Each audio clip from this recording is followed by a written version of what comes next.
Well, hello there. Welcome to the Mindset Alchemy podcast. I'm Janine, and I'm delighted to help you see what it helps, where it helps, having better awareness, greater awareness, and being aware. Also, I love to share with you about words, energy, and what this does with what we're creating in our life.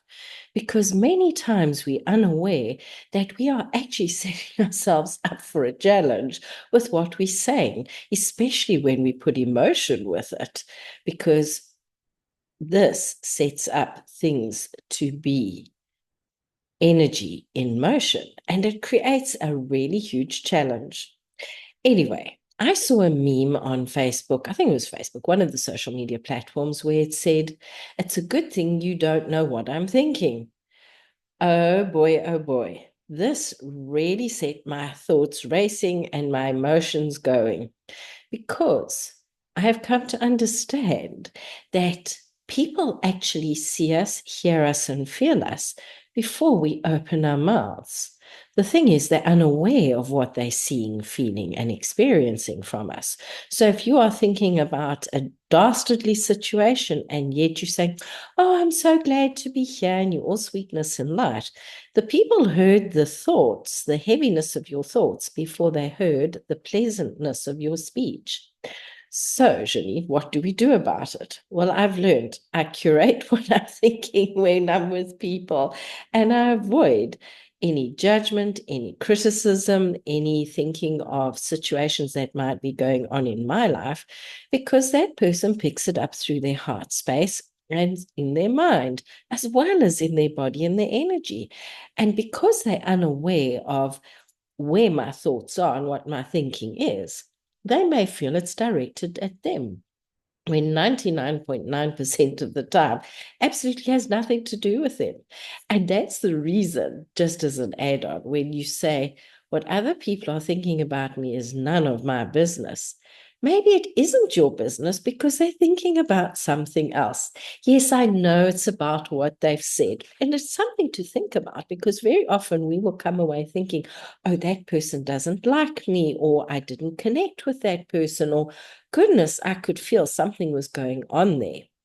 On that note, have you ever walked into a room and gone, "Squeak, I think maybe I'll go home right now," because you walk in and you could just feel the tension and the heaviness and everything else? I must say, my dad was pretty good at that. He'd be able to walk into a room and dispel the tension most times because he went, "Oh, well, it's none of my business," even if it had been about him, and just carry on. And people were drawn to him because he thought good about them. He felt good about them. I very seldom ever heard my father criticize, condemn, compare, or complain. He really, really practiced that quite hectically. And I can see where he practiced it in his thinking as well as in his feelings. And this is the reason people were drawn to him because they felt the genuineness of it.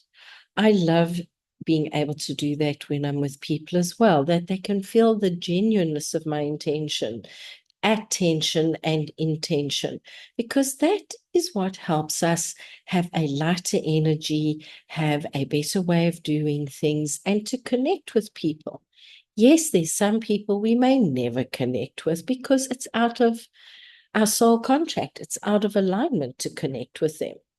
I've seen where people will be disconnected, say in June, and then by November, they can connect because the timing was incorrect in the June. And they're like, "How come I didn't connect with this person? What was the sense that I was getting?" Alternatively, that person may have been in a space of having challenges in their life, so your energy was unable to connect with their energy, whereas they were in a better space and place in the November, so your energies could connect and you guys could connect, guys and girls could connect, or girls and girls could connect, whatever. The important thing is that we become aware of what we are thinking when we're with people, what we are projecting, and what we are presenting to them. And is it congruent with what we're feeling, our energy, what we're thinking, and where we're going? Because people, we are all connected energetically. So we can pick up on things, we can feel things. Everybody is psychic to a certain extent. It's the awareness we work with it that is what brings forward for us to deal with.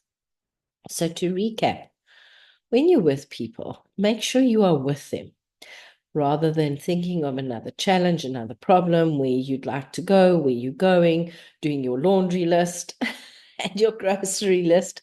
Be present in the present, because what this does as well is you are able to pick up nuances, messages, signs that are meant for you.